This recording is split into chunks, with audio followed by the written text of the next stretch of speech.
Oyentes, amigos, hermanos queridos, buenos días.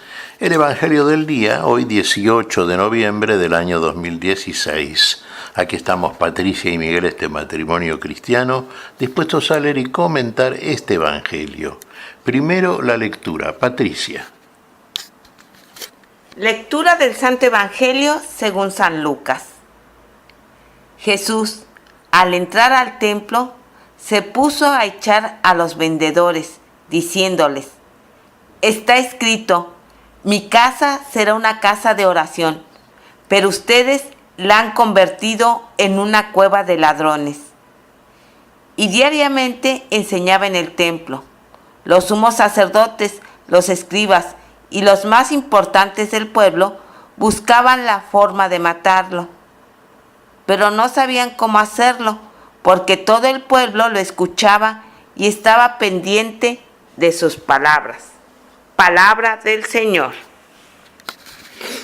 Gloria a nuestro Señor Jesucristo. Bueno, aquí tenemos, sí, es un episodio clásico cuando Jesús llega a Jerusalén y sorprende a los vendedores de bueyes, de palomas, de ovejas y a los cambistas haciendo negocios, como si fuera una casa de negocios el templo de Jerusalén, con todo descaro, con todo desenfado. La reacción de Jesús era naturalmente la de la justicia. ¿Qué hizo el Señor? Bueno, recordemos, el Señor hizo un látigo y bueno, de esa manera sacó a todos estos negociantes del templo de Jerusalén y los acusó de lo que eran realmente. La casa de su padre, dice Jesús, es una casa de oración y ustedes la han convertido en una cueva de ladrones. Claro, porque ellos eran ladrones. Fíjese que hacían negocios, inclusive con las ofrendas que hacían muchos miembros del pueblo que venían de los lugares más lejanos, y entonces no podían traer los animales con ellos a través de un largo viaje. Tenían que comprar ahí en Jerusalén, pero no era ese el lugar indicado para vender animales, para los sacrificios. Y estos se habían instalado ahí, y bueno, y vaya a saber los precios que estaban cobrando, cambiaban las monedas. Bueno, un poco de lo mismo que podemos ver actualmente cuando tanta gente, apegada al dinero, por supuesto, que desprecia el esfuerzo ajeno, que viven de la especulación económica y monetaria, bueno, de pronto se dedican al cambio de monedas y a partir de ahí obtienen ganancias y a partir de ahí hacen sus negocios. Que lo haga un negociante en un lugar apropiado para ellos, bueno, allá ellos seguramente legalmente se arriesgan y bueno, y en algunos casos o en muchos pagarán las consecuencias, pero no en un templo religioso, no, por ejemplo, en Jerusalén, y en este caso muy particular, en el templo de Jerusalén, el templo tan apreciado, amado por todo el pueblo. Y Jesús dice bien, la casa de mi Padre es casa de oración. Sí, Señor, es la casa del Padre de Jesús. Y es una expresión que nuestro Señor usa en más de una oportunidad.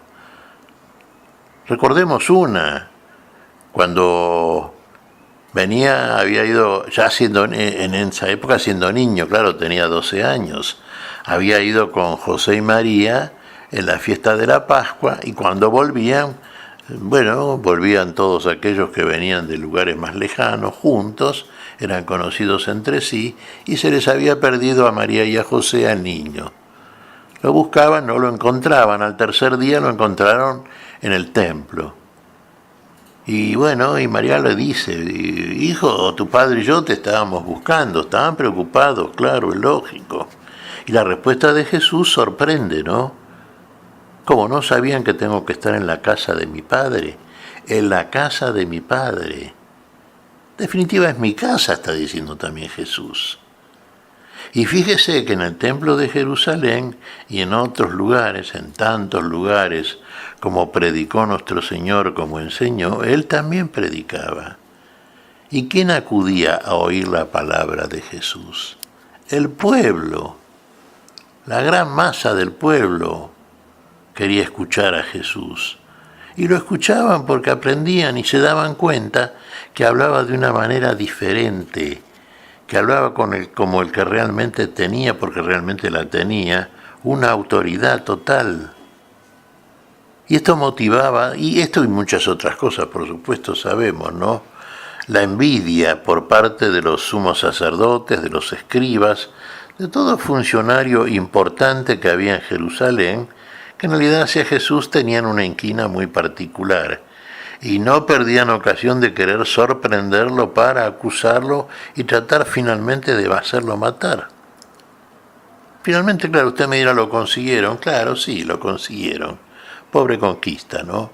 Muy pobre conquista que en definitiva para ellos significó la condena eterna.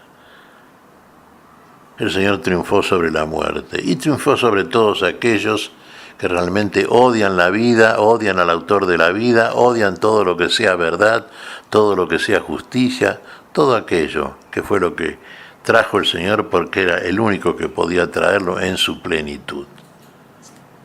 Por manera que entonces estaba Jesús ahí en el templo de Jerusalén, sí, y realmente el reproche de él era permanente hacia todos aquellos que especulaban de esa manera como la que hemos comentado.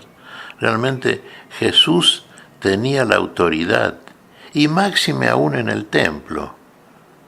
Claro, el templo de Jesús, el templo de Dios, el templo de Jerusalén es figura de algo mucho mayor, pero estando presente Jesús en el tiempo, estando presente Jesús entre los hombres, cumpliendo Jesús desde el punto de vista ritual a la manera en que los hombres aquí abajo en la tierra hacían las ofrendas preceptuadas también por la ley de Dios.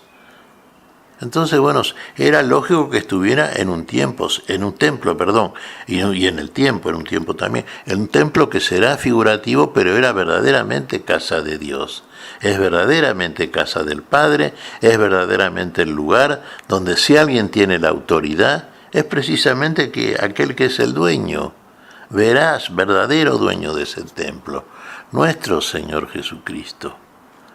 De ahí entonces que el reproche y la crítica por parte de estos funcionarios envidiosos, malos funcionarios por otra parte, y fíjese que es muy grave porque se trataba de personas que tenían sobre el pueblo uno podría decir una gran autoridad. Claro, autoridad se tiene cuando se es autor de algo, y cuando se es autor de la proclamación de la verdad, por ejemplo, cuando se proclama la verdad, cuando se vive la verdad, cuando realmente se es un obrero de la verdad, entonces se puede decir que uno tiene una autoridad compartida, porque la autoridad se la comparte aquel que es la plenitud de la autoridad, nuestro Señor. Pero estos eran inclusive malos funcionarios, malos sumos sacerdotes, esto es muy grave, escriba, gente que decía ser docta, conocedora de la ley. Sin embargo, no reconocían ni el espíritu de la ley ni al autor de la ley que estaba ahí presente. Si se hubieran detenido un poquito más a escuchar lo que hablaba Jesús, lo que sí escuchaba el pueblo, y hubieran parado un poquito más sus orejitas sucias, entonces hubieran entendido que lo que se les estaba diciendo era algo que para ellos era fundamental conocer, para poder llevar a cabo bien con la función que les había sido asignada por la ley. Después, claro, cuando Jesús sea muerto, y cuando resucite, y cuando ascienda a los cielos, y cuando instale su reino, y cuando ya una ley nueva, la del amor, que es por la fe, venga a regir en sustitución de la ley mosaica a la que trasciende totalmente y a la que da por terminada, bueno, entonces todos entenderán la autoridad total que tiene Jesús y cómo deben a Jesús, que en definitiva es Dios y hombre al mismo tiempo, cómo deben realmente, ¿no?, la adoración que debe recibir todo Dios. Todo Dios, que es uno solo, por supuesto, porque hay un solo Dios. Y el Dios que adoramos nosotros es el Dios uno y trino. El Dios configurado por el Padre, el Hijo y el Espíritu Santo. Y el Hijo es el que se encarna. La palabra de Dios hecha carne es la que está ahí en medio de los hombres. Es la que baja al tiempo. Es la que se muestra a los hombres. Es la que habla con voz audible para ser escuchado por todos aquellos que se acercan, que se interesan, que le creen realmente y que advierten, porque un espíritu en ellos, el de Dios sin duda, los está iluminando y les está mostrando, hacer ver claramente que esa es la palabra, la verdadera palabra de Dios. Bueno, por supuesto, Jesús tuvo que soportar todo esto, tuvo que experimentarlo. Sin embargo, no por eso dejó de declamar, de proclamar, de decir esa verdad que traía, que era necesaria para todos.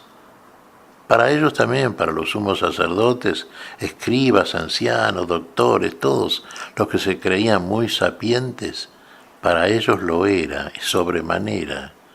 Y hubieran aprendido y mucho, y hubieran alcanzado, que es lo más importante, hubieran alcanzado, si lo hubieran creído y puesto en obra, hubieran alcanzado la salvación que traía el Mesías de Dios. ¿Qué te parece, Patricia? Pues mira, Miguel, estaba reflexionando acerca de que nosotros somos templo de Dios, pero también reflexionaba en qué momento este templo de Dios se convierte en cueva de ladrones.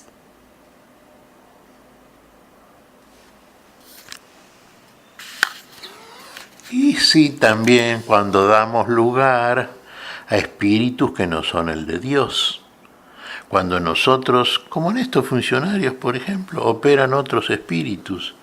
Los espíritus que no son de la vida, que son opuestos a la vida, que no son de la verdad, que se oponen a la verdad. Los espíritus que operaban en ellos y que los hicieron perseguidores del autor de la vida y de la verdad. Ahí el templo de Dios se contamina otra vez. Se contamina de muy mala manera, por supuesto, ¿no?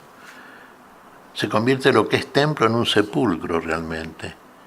Y pasamos a ser entonces verdaderamente sepulcros de la verdad y de la vida.